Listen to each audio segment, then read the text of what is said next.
Kiera, who's this guy here? Who's this guy now? I don't think many people know him. This is my good friend, my mentor, my coach, and the very well-known Michael Ring, former TD, former minister, and a great friend to Mayo. Well, congratulations to yourself on getting where you got. Thanks, Ed. You done it very quickly. It was quickly. How long from the beginning to the end? It was quickly, I suppose, from entering the idea of politics to becoming a TD, but I think the background work has been going on for the last 12 years, where I was involved in junior chamber on a local and international level, and then I made the move to run in the local elections. Came narrowly short, and when Michael decided to step down, he put his faith and his trust in me and his backing in me, and with Michael's support, my family support, the Fine Gael support, and the friends, and then the town really getting behind, keeping a local TD as well as the Eris areas, Newport, Louisburg. We all fought to keep our TD, and I'm lucky to be in Leinster House now. And who set out the little plan now to get into the door?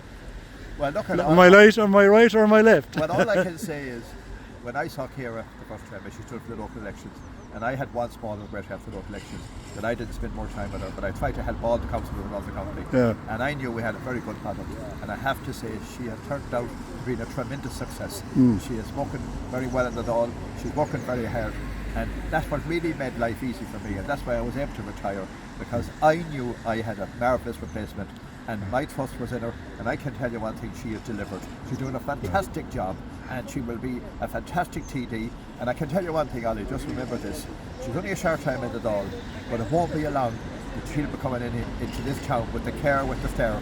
She'll be a minister, I can tell you that. Good. Right, Kiera, give us a little CV. No pressure there, Michael. Tell us all about you now.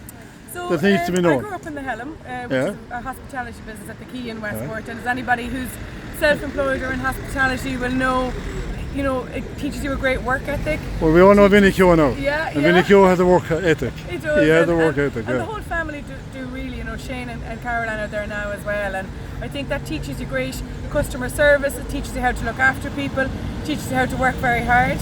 And then after college I worked in the New. Where'd you go to college? Where'd you go to the national school? Key School. Yeah. Secondary, Sacred Heart. And then I went to NUIG. And then I went to Trinity. Yeah. And what did you do in NUIG and Trinity? NUIG, I did sociology, politics and psychology in an arts degree. And then in Trinity I did applied behaviour analysis. Well, this sociology and politics now, well, that's down to you. Was it really good, this? Well, at the time I was more interested in the sociology than the politics. I thought, I suppose and they go hand in hand. I'm really caring, and I think that's my big motivator in getting into politics. It's always, to help people and service to others. And when you done the politics, what did it tell you about politics? Well, we went back to the formation of politics and in that other, but as I said, I was more at the time interested in things like what was going on in the social welfare world and in the caring world, and politics was a part of that. But I think it's coming back to me now, all those things that I learned at that time. And what makes a good politician? Apart from looking at this fella here now, he done all right, I think a hard worker and somebody who has the right reasons behind them.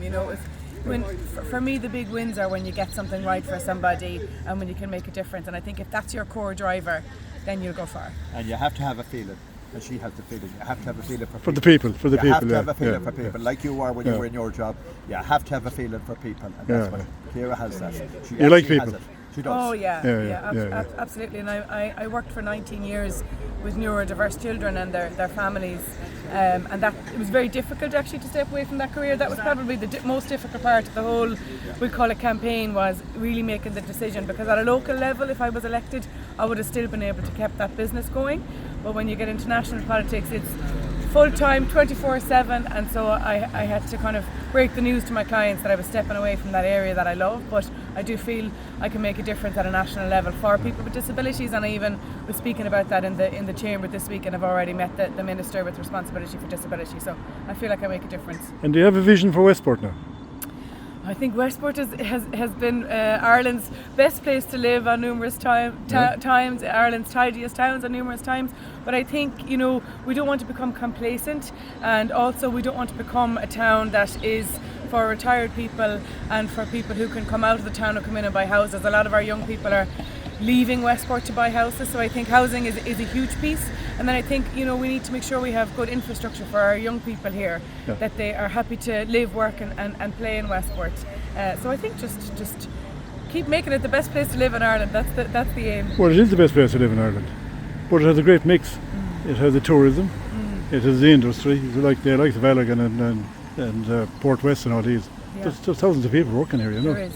And you wouldn't think it, would you? You wouldn't think it. Fantastic. Fantastic. We've fantastic places to work, we've fantastic places to eat, we've fantastic facilities like Westport United, the GAA, even the Athletics Club are seriously on the rise with a great committee there, the Golf Club, the Greenway, we've so much to offer.